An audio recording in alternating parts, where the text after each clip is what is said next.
कृष्ण प्यारा राजा परीक्षित जेको अर्जुन जो पोटो हुयो उन कलजुग खे रहण लाइ 4 जॻहियूं ॾिनियूं हुई कि हिन 4 जॻहियुनि ते वञी करे कलजुग खे रहणो आहे।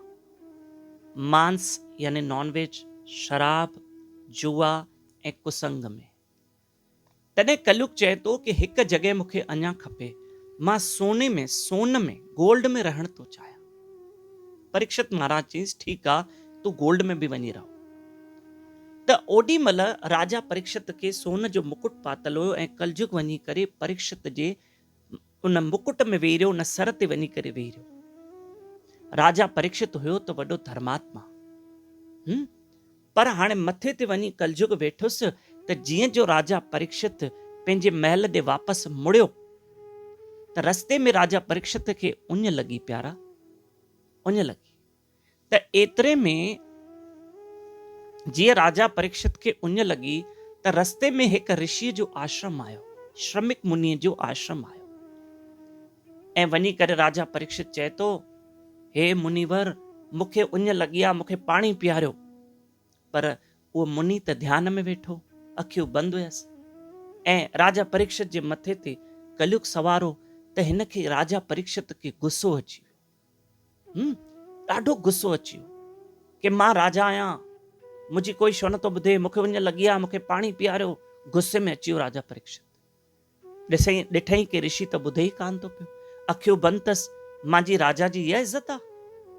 परीक्षित थोरो गुस्से में अची वियो। उन वक़्तु छा कयईं, हिकु कुंड में हिकु मरियल नांग पियो हुयो ऐं खणी करे ऋषिअ जे गले में विधई ऐं घर वियो। जीअं सोन जो मुकुट लाथई त कलयुग बि लही वियो, छो जो सोन में कलयुग हो न।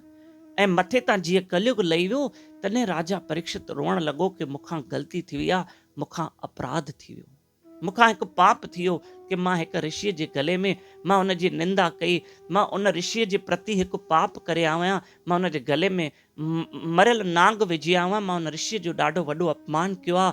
ऐं तॾहिं उनखे पाण खे अहसासु थियो ऐं रोअण लॻो कि भॻवान मूंखे उन जी सज़ा ॾे। त एतिरे में उन ऋषिअ जो जेको पुट हुयो उनखे ख़बर पई कि कंहिं मुंहिंजे पिता जो अपमान कयो आहे।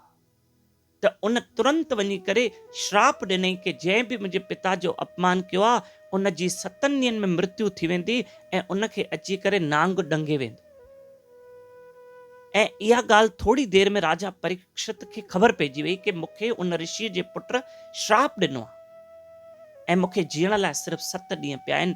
ऐं राजा परीक्षित खे इन ॻाल्हि जी ख़ुशी थी कि चलो मुंहिंजे कीअं जी मूंखे सज़ा मिली, पर हाणे मूंखे 7 ॾींहं पिया आहिनि, मां छा कयां।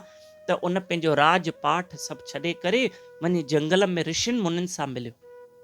चई, साईं मुंहिंजे मथां दया कयो, मूंखे जीअण लाइ 7 ॾींहं पिया आहिनि, मां छा कयां।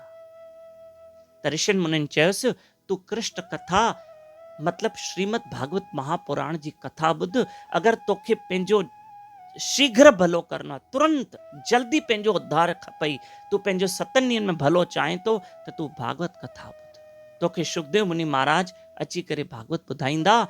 ऐं बराबरि 7 ॾींहं राजा परीक्षित महाराज भागवत कथा ॿुधी। त प्यारा, हिन कथा जे ॿुधाइण जो अर्थ इहो ई आहे कि ही कलयुग ॾाढो भयंकर आहे।